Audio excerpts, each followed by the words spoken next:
In 2000, the United States declared that measles had been eradicated. Now, headlines of measles outbreaks are occurring across the country at an alarming rate. Joining me to talk about preventing outbreaks of vaccine-preventable diseases in Minnesota is Senator Scott Jensen. Thanks for being here. Hi, Shannon. It's nice to be here. Thank you. The World Health Organization listed vaccine hesitancy, or the delay in acceptance of or refusal to be vaccinated, as one of the top 10 health threats for 2019. Do you agree with this assessment? Yes, I do. I think that vaccination is a powerful tool to prevent disease. I think I would probably put maintaining clean water as another one of those top 10. But I think generally the World Health Organization is going to look at public health measures it can do. So yeah, I think having vaccines as done as broadly and as robustly as possible is a critical thing. So to what extent do you attribute the change in attitude about vaccination, and to what extent, if any, do you agree with the anti-vaccination movement has a fair following right now in this country? Well, I think it's probably it's a big question you're asking.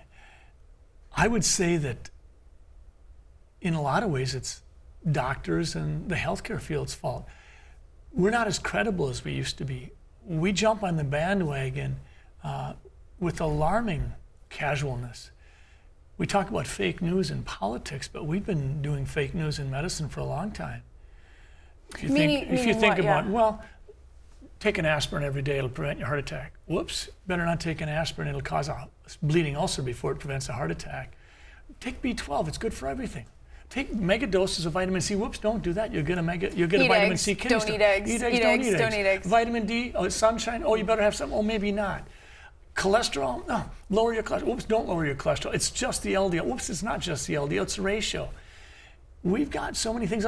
2 weeks ago, one of the cardiovascular groups came out and said that if women lower their LDL cholesterol, which is the bad component, down to less than 70%, they have a higher risk of stroke.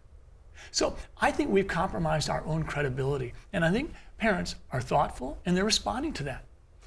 I could ask you a question and say, for the group of people over the age of 50, this last year, between 50 and 64 that got flu shots, what was the effectiveness level? What percentage of efficacy did that flu vaccine have? What would your guess be?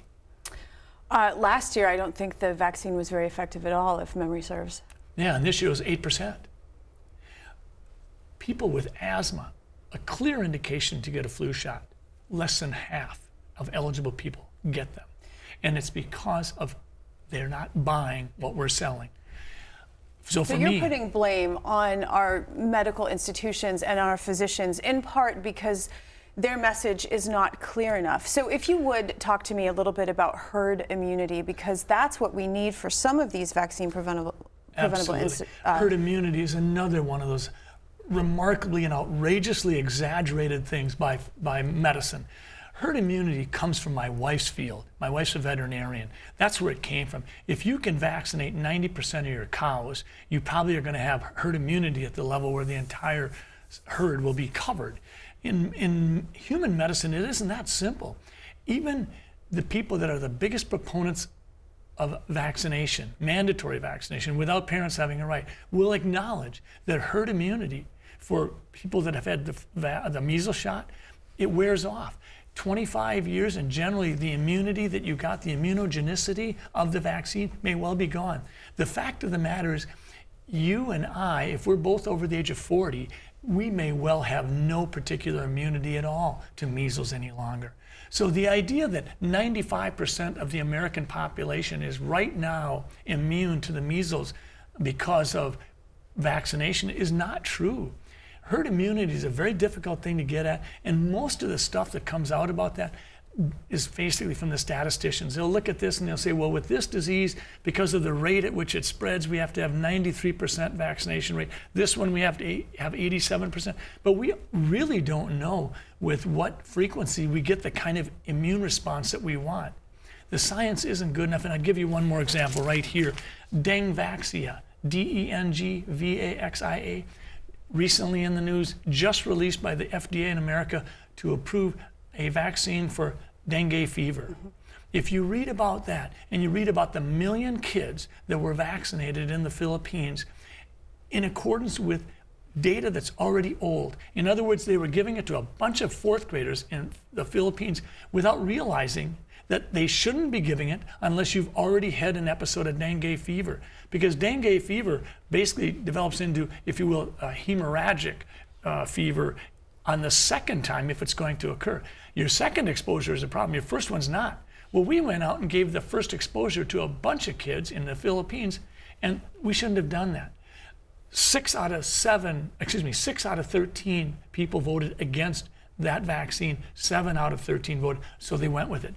This isn't clear cut. So what you're saying is that mass vaccination for some of these illnesses that have caused severe harm in the past is not necessarily the right way to go? Exactly. We should do education, and that's why I put an amendment on a bill last week. My next question. I said, listen, let's try to find the common ground. And who did I go to talk about this? I went to Senator Eaton. And I said, Senator, would you work with me on this? Because what I want to do is I want physicians to do a better job of reporting vaccine adverse effects, because we don't always do that. I want us to do a better job of going out into the pockets in the communities and getting information to those folks in a context that they understand, in their own language, in the written word, in their own language, rather than try to bully them or tell them, you'll do this or else.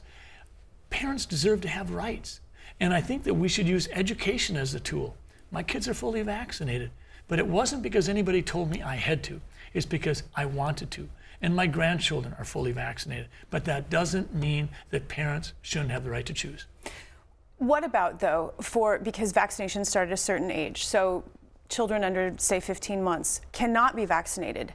So they, therefore, can be exposed if the older people around them, if their caregivers and their siblings are not vaccinated. What about the threat to the very youngest in our society? Well, there's truth to that. I mean, that gets at that heart of the herd immunity piece.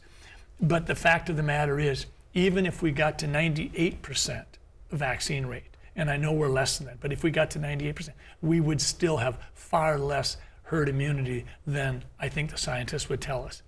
I think that we've compromised our believability, and we're paying the consequence for it. One last question for you. You mentioned Senator Chris Eaton, a DFL senator. She introduced a bill that did not get a hearing that would remove the conscientious or philosophical objection, which is in current law for parents to be able to not vaccinate their children. It would remove it as a reason for not vaccinating. I believe California did in 2015.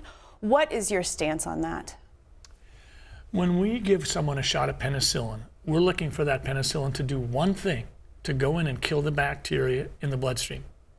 When we give someone a shot of chemotherapy, we're not looking for one thing. We're looking for an immune response that's elegant and challenging in its nature. That's no different than what we're looking for when we give a vaccine. We are not looking for something to go in and kill something in the bloodstream. We're looking to provoke a response in our immune system full of neutrophils and lymphocytes and monocytes. It's a specific response we want. This is a big deal. When we start injecting 5 antigens at one time into a 2-month-old, we're asking a lot of their immune system. No other country in the world injects so many antigenic vaccine stimuli in the first year as the United States. So when we do that, we're doing a big thing, and it's nothing to sneeze at. Sounds like much more robust discussion is needed on this topic. Senator Jensen, I want to thank you. Thank you.